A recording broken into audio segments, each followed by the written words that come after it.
Watch the street lights change, see the strangers walk, hear the humming of the early bird where the neon patrons talk.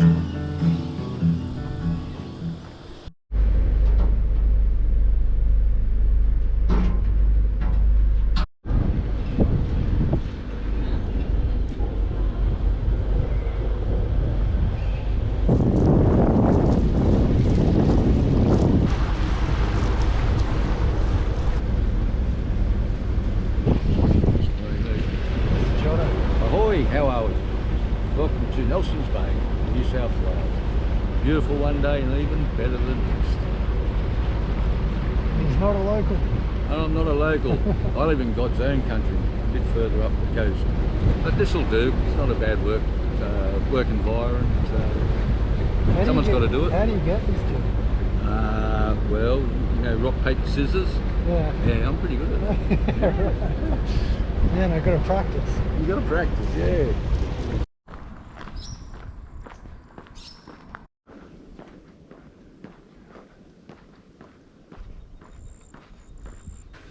Left Newcastle yesterday morning, and I'm hoping to get about 25 k's further down the road this evening.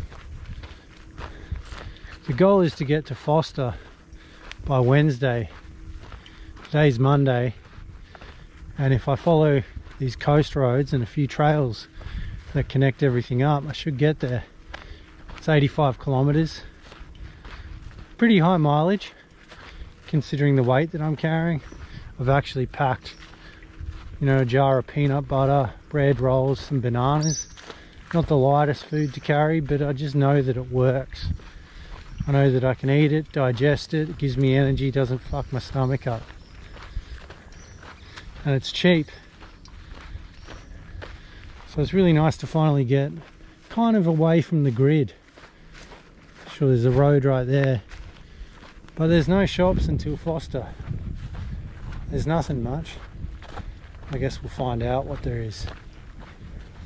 But I've kind of been asking myself, why did I get into this? I haven't come up with an answer, but I can definitely blame a few people. One is Sebcam. You got me into this, Sebcam. Shout out to Sebcam. I watched his videos of himself running across America in 2020 with a hammock. God, he made it look fun. I don't think I've quite got the talent for making it look as fun as Sebcam made it look. Not to say I'm not having fun, we just got very different kind of personalities. You know, I keep my fun deep inside, you know. If you see me nodding and, you know, doing this one, means I'm having a good time. But yeah, check out Sebcam's playlist of running across America. I think it's like historically important footage. Who else? I read this book called Planetwalker about this guy called John Francis, and he spent 17 years refusing to catch any kind of transport that was fossil fueled after he saw an oil tanker spill all its oil into San Francisco Bay and pollute the place up, and he just started walking everywhere. Not only that, he stopped talking. So if they had YouTube back then, he would have made a really nice channel probably, because it wouldn't have had all this blabber going on. He walked around America not talking for 17 years. It was a very inspiring book to me. You're probably expecting me to say Forrest Gump, but no, I didn't get inspired at all by that guy.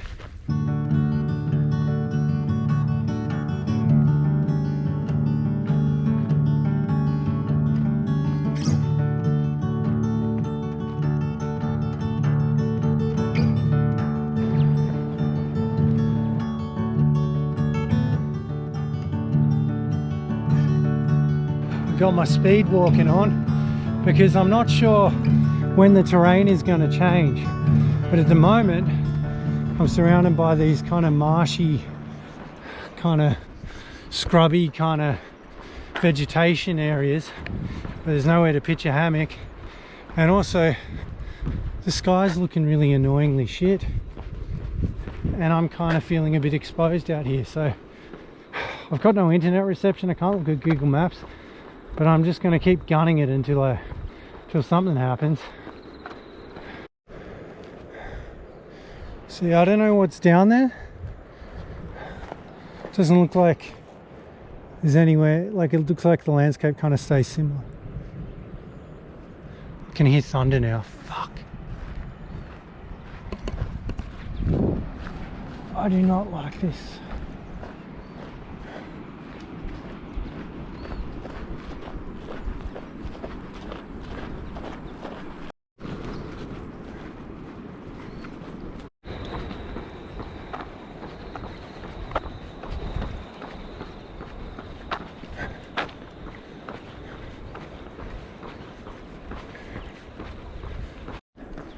It looks like there's something up ahead. I saw a car turn in, and I do remember seeing a campground, an official campground somewhere up here on the right, so maybe that's it.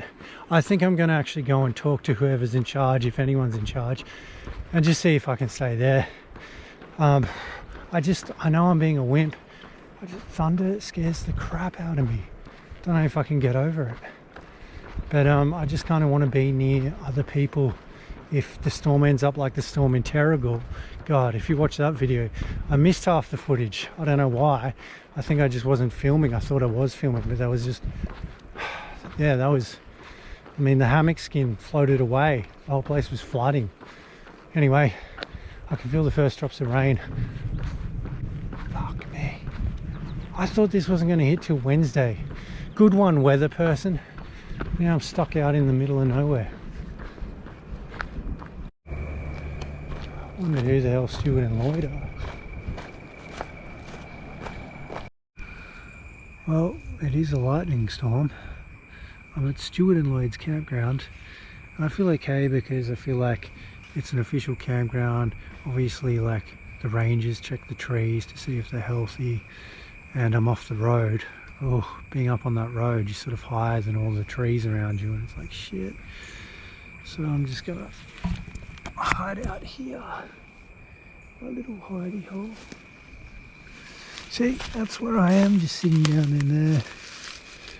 Got peanut butter sandwich, and hopefully everything will be fine. It's actually kind of fun if I just relax. Come on, Duke, relax. It's good training for the anxious brain, as long as I don't get hit by lightning. Hear the footsteps fall, distant thoughts collide. There's nothing there but we want it still, and there is no reason why.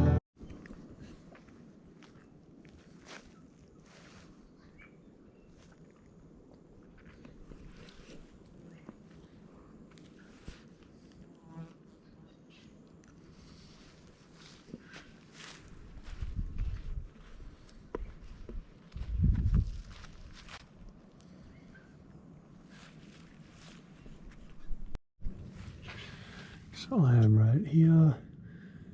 Plan is to walk 4 hours or so. It's about 16 kilometers up to the wells. Have lunch there, chill out for a bit, and then we get onto the old Gibber track. It goes all the way up to Seal Rocks Road. We should stay somewhere up around there tonight. That's what I reckon.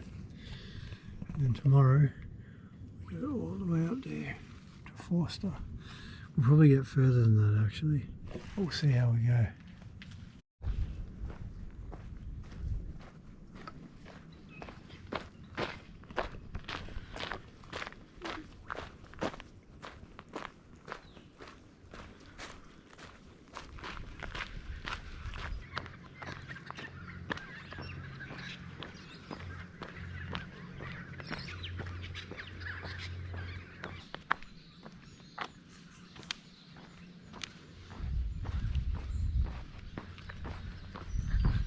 pretty dead to me.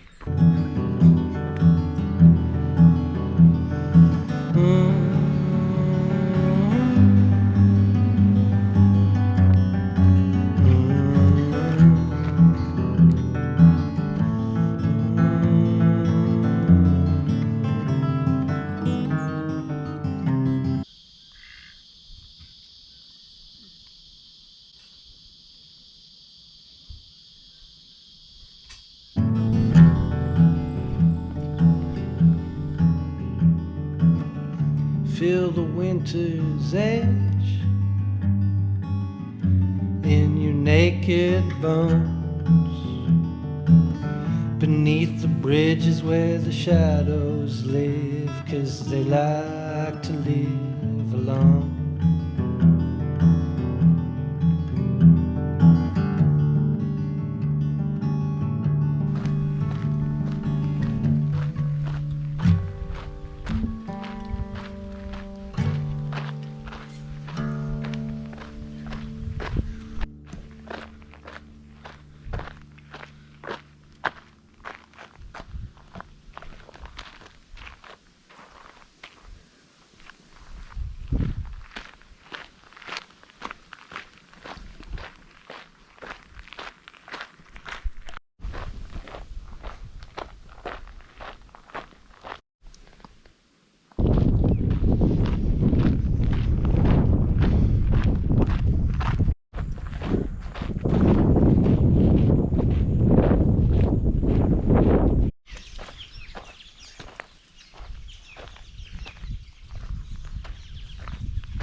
We're about halfway through the national park.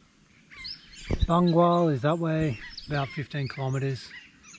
Walked about the same distance.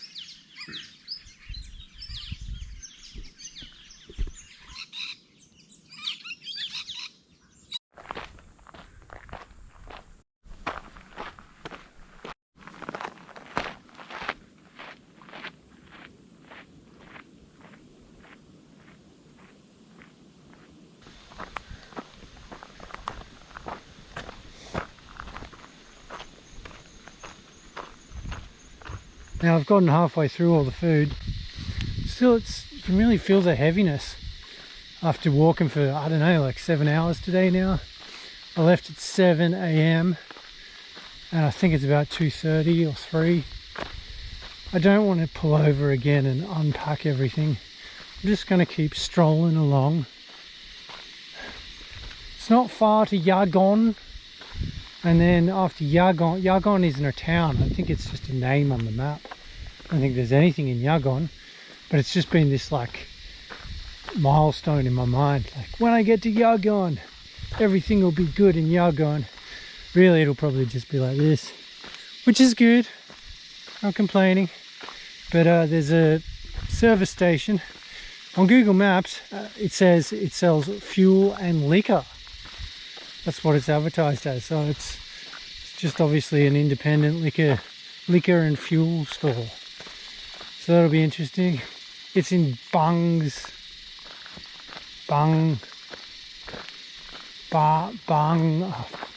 I tried to remember the name of this place so many times. I know it starts with Bang. Bangwa. I think it's Bangwa.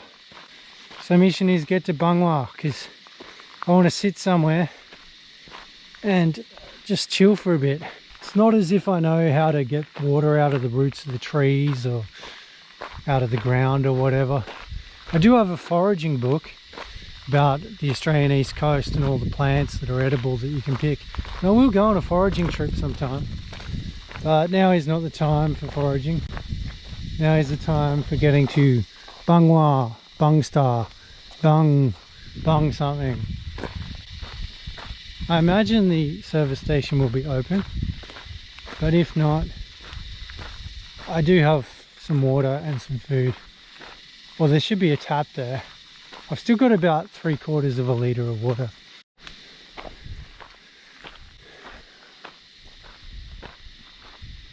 It's not that I don't like the Australian bush. It's just that I have a lot of respect for it. And I do crave the idea of going hiking in some other country where the main trees aren't colloquially referred to as widowmakers. But they are beautiful in their own extremely chaotic, tangly, knobby, insane looking way. I remember being shocked when I saw forests in California at how orderly they looked. When you grow up with this, you see two trees standing up right next to each other and you're like, oh, what a bunch of conformist trees. Not like our gum trees. They just do whatever they want. They drop limbs when they feel like it. They're widow makers, bro.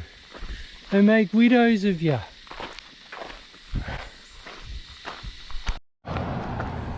Oh, where the fuck is the service station? Come on. Oh, yes. Yes. Oh, so good. $5.50, one bottle. I had a bit of a whinge about it. And I was like, oh, well, I suppose these two, that'll get me to Foster. And she's like, are you walking? I'm like, yeah, I'm walking to Brisbane. And then she just gave them to me. So, cheers. Hope I don't get her in trouble.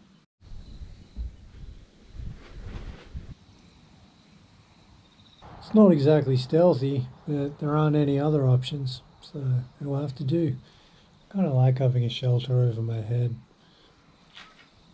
I don't think anyone around here cares. I think worst case scenario is someone might come by and be like, hey, do you need a place to stay? I'd be like, fuck off. Just kidding, that'd be really nice if that happened, but I just like being alone. So, I'm never alone with you guys watching though, am I? It's 34 kilometres to Foster. Keep saying Forster, but it's actually pronounced Foster, even though it's spelt Forster. And in Forster, I'm going to hang out for a while, maybe a day or two. I don't know what I'm going to do. Maybe it's a shithole. Maybe I'll get there and be like, I quit. I've got to say, I'm just taking it a day at a time. Every step by step. Some of those steps were very difficult today, but it was a good day.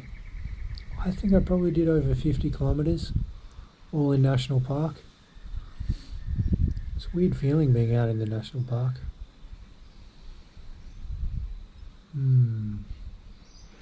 It's not a bad feeling, it's just weird. It's kind of weirdly relieving when you see roads again and hear traffic. I'm in this place, Bungwal. It is called Bungwal. It's a quiet little town.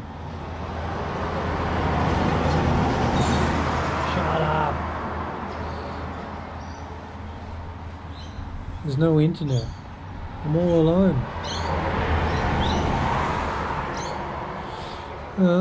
Just have to sip my water. Got some peanut butter that I've been pouring onto bread rolls with banana squished in. Delicious. And this is my backyard for the evening.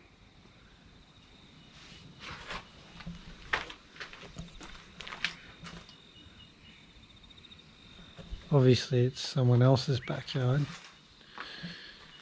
but they don't need to know that I believe it is mine for the evening.